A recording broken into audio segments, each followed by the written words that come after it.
6 p.m. in Babichwa in the west region of Cameroon, same time in Bamenda, chief town of the northwest region of the country. Good evening, dear viewers of Equinoxe Television. Thank you so much for taking a round with us on this edition of the 6 p.m. primetime newscast. First, our major stories.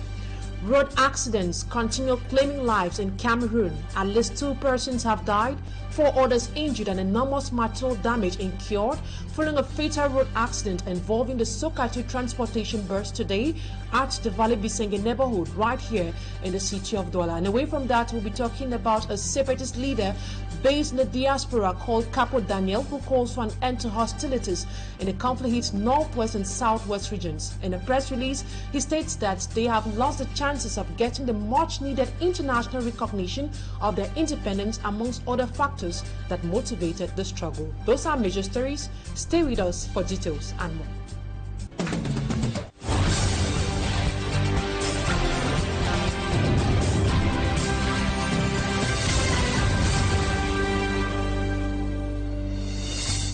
Thank you so much for choosing Equinoxe Television. For presentation, I am Immaculate Fogwe.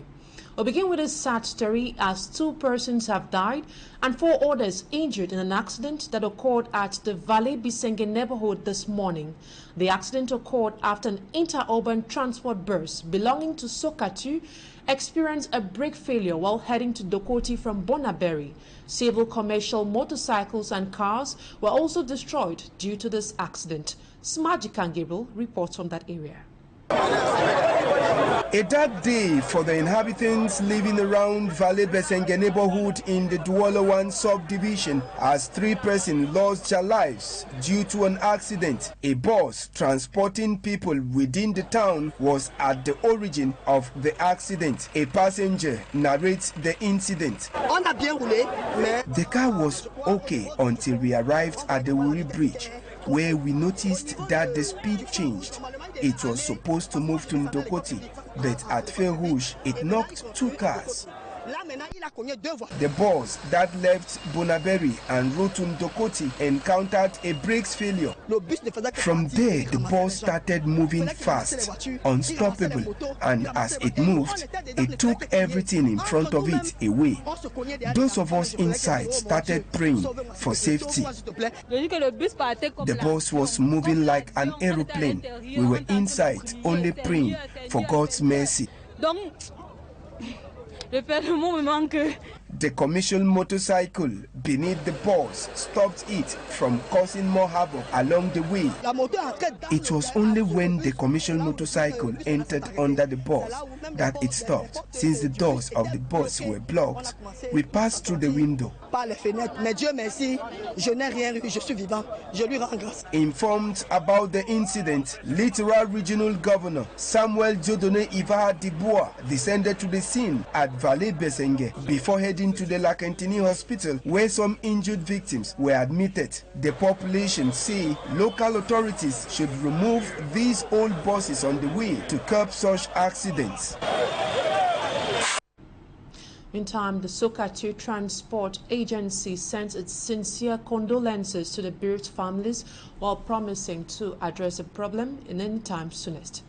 Away from that, the ongoing crisis in the English-speaking regions, Boko Haram insurgents in the far north region, and the hike in fuel prices has been advanced by traders in the city of Douala as the main reason for the hike in the price of foodstuff and other basic commodities.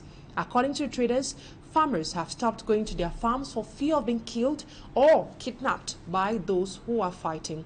Malaglory was at the Douala Central Market and now reports. Cameroonians are complaining that it has become difficult to afford 2 square meals a day with just 2,500 francs, 3,000 or say 5,000 francs CFA. This is due to the hike in the prices of basic commodities in the market. Usually we cook for 2 days. Now it's difficult to complete the 2 days with the same quantity of food. Seriously, the minister needs to look down on the common man that we are. Even with 10,000 francs, you will still struggle to buy. We now eat once a day. Traders in the city of Douala advance the high cost of fertilizers, fuel, and the ongoing crisis in the Anglophone regions and the far north, which has affected agricultural activities. Price of fuel and fertilizer has increased. Talking of onion, Boko Haram has destroyed everything in the farm, scaring away farmers who are afraid to either be killed or kidnapped. The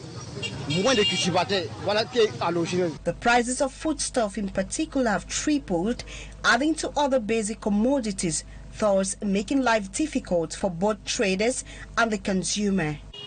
At first, with just 100 francs, you could get a cup of granite, but today you need at least 250 francs to get the same quantity. A bag of onion used to cost between 30,000 francs and 40,000 francs CFA, but today it now costs 70 to 75,000 francs CFA. The population described the measures taken by the government so far to better the situation as cosmetic and should be blamed for the high cost of living in Cameroon. And still on our human interest page, road users plying the Gomatu, Ndoto, Kwakwak, and Konjok Road, all in the Kam division, are expressing grave concerns about the dilapidated state of their roads. They say both adults and children are victims of road accidents due to the nature of their roads and bridges. The people regret the fact that the government has abandoned them. Asa Lucilengu takes us to the Kam division. The road linking Gomatu, Ndoto, Kwakwa to other localities in the Kam division has been in a deplorable state. Que la population souffre. Road users complain their lives are at risk considering the dangers they are exposed to plying the stretch. Aside the dilapidated road is the presence of a worn-out bridge with broken and rotten planks. Children from localities around cannot go to school without being accompanied by their parents. The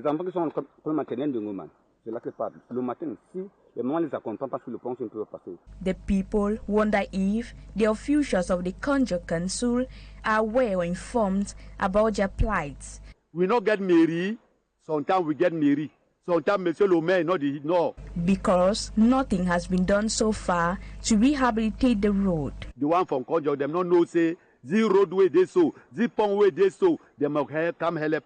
The inhabitants and road users of Ngomatu and other villages linking Konjok call on the powers that be to solve their problems by rehabilitating the road and the bridge. Now, let's look at the Anglophone crisis. A separatist faction in the over 7-year-long armed conflict in the northwest and southwest regions of the country has called for a ceasefire and an end to hostilities in the battered regions. In a press release dated May 4, 2024, a diaspora-based group leader, former ADF ally, Capo Daniel, says that they have lost the chances for international recognition of their independence, among other factors that motivated the struggle. From Armstrong and I read through that communique and came up with this report for the 6 p.m. news. In the release dated May 3rd, 2024, Capo Daniel said they of the People's Rights Advocacy Platform have resolved to choose the non-violence approach to the fight for the right of self-determination of the English-speaking people of Cameroon. A decision justified by several reasons and factors. Outlining some, Capo Daniel says the peak of the rise of armed groups in the Anglophone territory has come and gone, with separatists being unable to take advantage of it because of their infighting and divisiveness. Furthermore, Capo Daniel says they have been unable to translate international sympathy to their subjugation into the recognition of Ambazonian independence declaration, and there are no longer chances of Ambazonian independence recognition. As a third reason, the former separatist ADF group spokesperson said the local population in the English-speaking regions have rejected extreme groups, with fighters staging protests to reject the emerging of extreme nationalism. These put together, Capo Daniel called for an end to hostilities, asking separatist fighters to join the DDR centers or disarm until what he calls a negotiated settlement with the government of Cameroon is achieved. A call to bring back peace and normalcy in the affected regions, saluted by renowned opinion leader in Cameroon, Dr. Nick Ngwanyam. Before switching to the People's Rights Advocacy platform, Kapudanya was a key ADF actor and an ally to Ayabacho Lucas, leader of the ADF separatist faction. By January 2023, over 6,000 people were documented killed, with close to 600,000 displaced in the English-speaking northwest and southwest regions of Cameroon, according to Human Rights Watch, an international human rights group. And several Cameroonians have been praying for an end to hostilities so a serene atmosphere could be noticed in the conflict northwest and southwest regions. Away from that, the Divisional Officer of Mara 1 Subdivision has withdrawn an authorization granted to the CRM militants for the organization of an installation event programmed for May 12. The Divisional Officer in a release says that he wouldn't want to jeopardize public peace. CRM militants termed his justification as baseless, while stating that the lifespan of the regime in power is at the verge of elapsing. Innocent Aze tells us more. After authorizing the CRM militants on May 7 to hold their installation gathering coming up in 5 days in Etaka, Marwa 1 subdivision, the divisional officer withdraws the authorization days before, citing risk of clashes and serious disturbances to public order as reasons. We are shocked by this reaction of the divisional officer. The reasons advanced make no sense because we have no issues with anyone. We live happily and in harmony with members of other political parties, including the CPDM. It does not even say between who the clashes will be. The Joe is just trying to excuse himself from the shameful decision.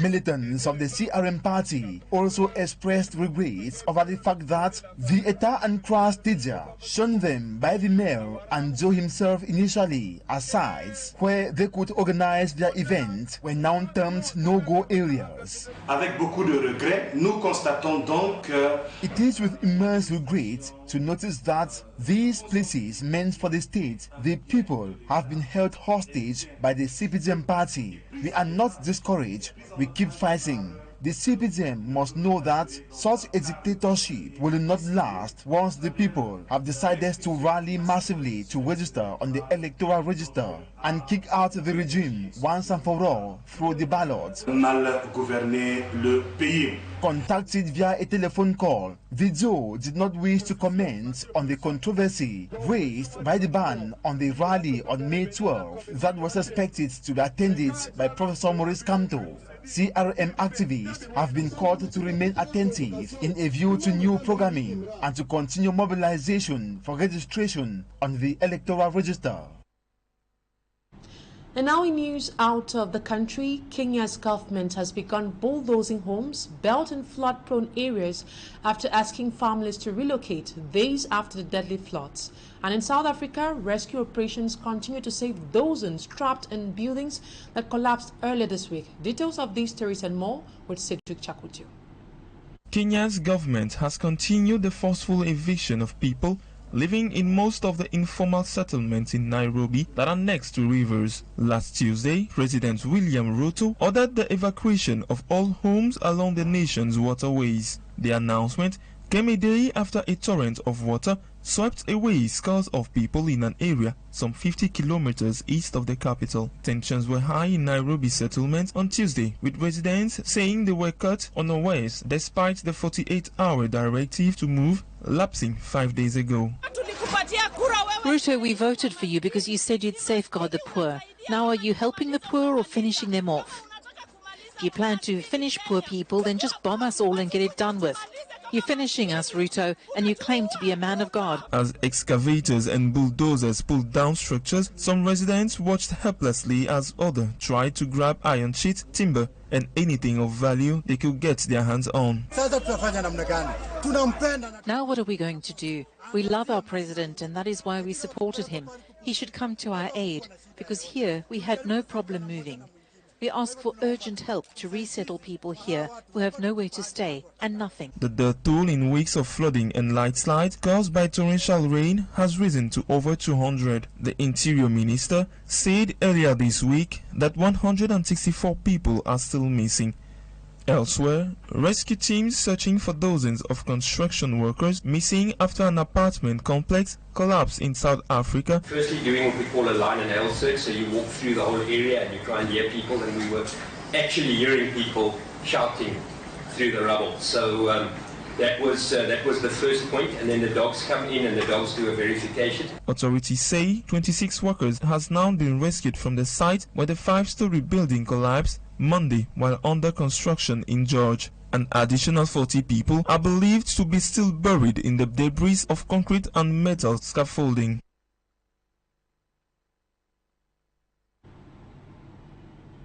And that report ends this first part of the news. Talking Point is up next.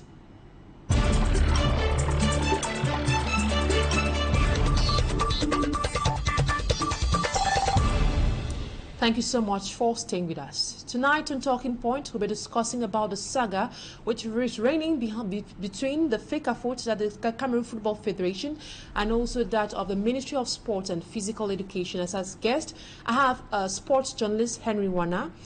Good evening, Henry. It is a pleasure to have you on Talking Point tonight.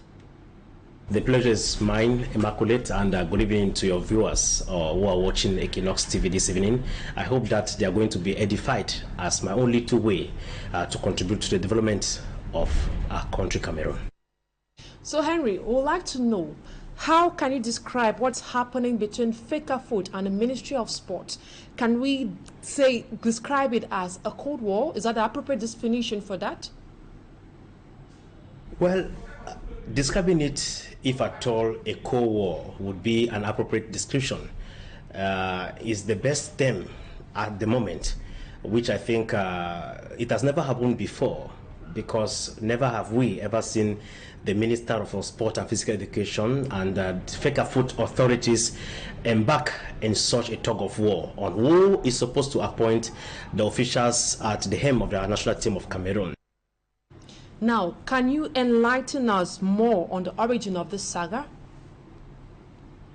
Now, all of this came to play or came to the limelight in 2015 when FECAFOOT and, of course, officials of the Ministry of Sport and Physical Education decided to amalgamate. That amalgamation has led to where we are today. It is true, the marriage or the amalgamation between both parties might not have been fruitful, as we have always expected on the side of FECAFOOT. Now, the Ministry of Sport and Physical Education, through Professor Nasismo Elekombi, decided this time around to take the bulls by the horn, following the February 10, 2024 address to the nation and the youth in particular, when the head of state frowned at the poor, dismal performance of our national team at the just ended AFCON in Cote d'Ivoire. Now, owing to that outing by the head of state, President Paul Biya, one is tempted to say that the Minister of Sport and Physical Education is acting accordance with the instruction he received from the #1 statesman and the #1 sportsman of the Republic of Cameroon. Describe it whatever way you want. The truth is clear that the Minister of Sport and, of course, Physical Education is discharging his responsibility. He has a superior who has asked him, has given him an assignment, a cahier de charge, as they call it in French, which we are hoping that it should end positively. It's regretting at my own end to see that the reaction coming up from FECAFOOT, we go back to what actually happened in 2015. The current president of FECAFOOT, Samuel Etofis, was not in power at that point in time. Now, there's a normalization committee back then, and the Ministry of Sport through Mbonjoya and the rest decided to discuss and came up with a consensus that it is better that at one point in time FECAFOOT should have the authority to appoint officials of our national team, and the Ministry of Sport and Physical Education should equally have the same authority in appointing officials. Now, when President Samuel Etofis came to play, he brought in Rigobert Song, which of course was confirmed by the Ministry of Sport and Physical Education, because it is their sole responsibility to financially support the well-being of the authorities of FECAFOOT and the national teams in general. Now, the ministry has never failed in discharging her responsibility. Year away, after the end of the contract of Rigobert Song, the Ministry of Sport decided to give confidence to some other person that he feel, according to him, during his explanation, which will be able to deliver the expected result that we all are clamoring for. And regretting, we saw some time ago that the executive committee of FECAFOOT held a meeting in Yaoundé to instruct the president of FECAFOOT to appoint a new technical staff. He was given 72 hours. We waited, 24 hours came and gone, 48 hours, 72 hours, and to date, we are still to see him appoint his officials. Now, Henry Wana, from the recent outings via press releases, one is tempted to believe that Samuel Eto'o thinks the Minister of Sports and Physical Education has crossed the boundary by appointing the technical staff of the senior men's national football team, reason why he sent a letter to FIFA. What's your take on this?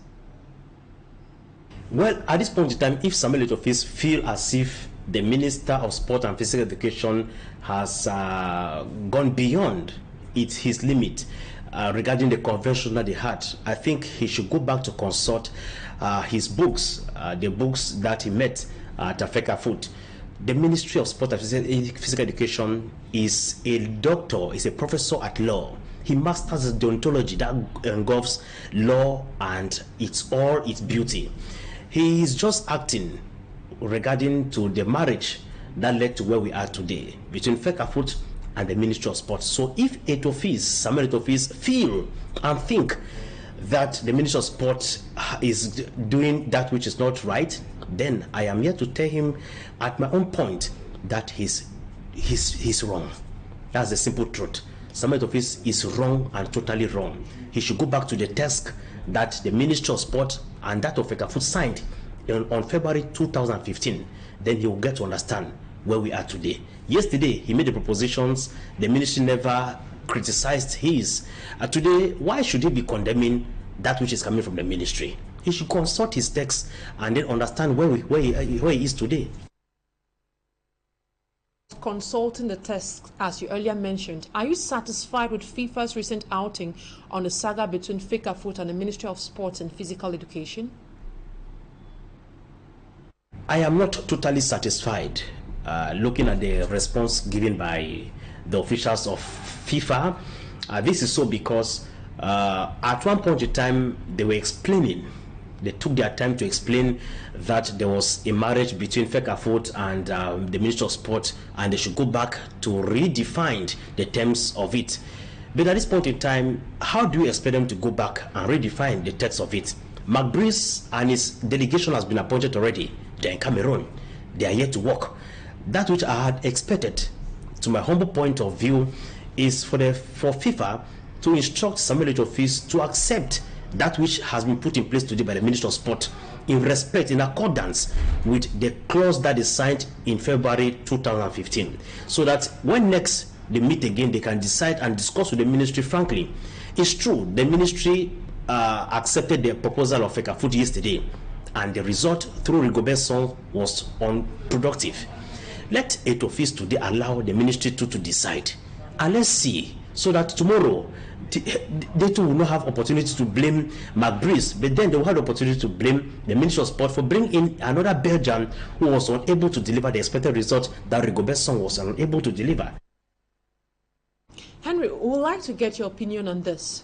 Despite the MINSEP and FECAFOOT convention that was signed in 2015, which allows the ministry to interfere in the management of the national football team, was it not but normal that Samuel Eto'o be consulted first before any appointments are made? Because from what we noticed, the president of FECAFOOT got the news just like any other Cameroonian. Is it not weird? Indeed, Immaculate, it is strange. But then, you know how things are. I remember vividly after the AFCON, when Eto'o had the opportunity to grant a press an interview when they were hoping that he would grant a press conference in Cameroon, he decided to go to France and to grant an exclusive interview about the dismal performance of our indomitable lions out there in Cote d'Ivoire. He stated it clear that his relationship with the Minister of Sport and Physical Education is not as cordial as it ought to be. Regretting it is that we find ourselves in this kind of situation. But then I want to believe solely that it is quite embarrassing being a father of a house and you get to understand that your daughter is getting married through a media or the social media, and your wife is present during the marriage ceremony. It's quite pathetic. I just want to believe solely that this is the point in time for these two officials to bury whatever differences they had yesterday. I don't want to know, we Cameroonians do not want to know the differences they had yesterday. No, that's not our interest. Our interest is putting this sport, the King's sport discipline, at the forefront, giving it its place that it deserves. They should bury their differences and chart the way forward. This is not the time for us to start playing the blame game, start questioning, continue sending communiques, letters up and down on the social media and the rest. It's not important. That's not what we all need. We have much more problems that are more important than what Fecafoot and the Ministry of Sport are doing today. So I think at this point in time, it is quite pathetic that it office had got to discover the list of McBreeze. Yes, he proposed a list of three coaches, which were none of them were retained. We saw it. Hervé Renard came up clearly that he was never proposed 1.5 billion francs as salary per year from Fecafoot up through it office. And so we don't want to get into the details on how it all happened, but then our major priority at this point in time is for peace to return in the house of Chinga. Do you think it will be easier for Article 9, Line 1 of the Convention between Fecafoot and MINSEP giving powers to the government to appoint the technical staff of the senior men's national football team to be revoked? Well, that can be very challenging. That's why I want to reiterate here that at this point in time, it is not the time for us to continue playing the blame game. We are all the living sons and daughters, the true sons and daughters of this great nation called Cameroon. Part also, which of course the white man brought to the African continent, has enveloped Africans. At this point in time, I feel and I'm convinced that if we can give peace a chance, Etofis should behave like the great player he has been on the turf and become that great player, that great administrator of the turf. By succumbing, allow the government to dance to the rhythms of this music. Let's see how far they can go. It's true, the text is there. The Fecafoot signed the text. Etofis was not there. He only inherited this text signed between the Minister of Sport and that of Fecafoot. So I feel that we should be able to accept peace to reign, because we have much more important things that we need to handle. Club presidents are demanding for their unpaid subventions since last season. That should be our top priority, and not validating a signature for McBreeze to begin work. June is not too far from now. So let us try and give peace a chance at this point in time. Thank you so much, Henry Wana, for accepting my invitation. And that's it for today's edition of the 6 p.m. primetime newscast on Equinoxe Television. Thank you so much for your keen attention. Stay in the company of more interesting programs if you can.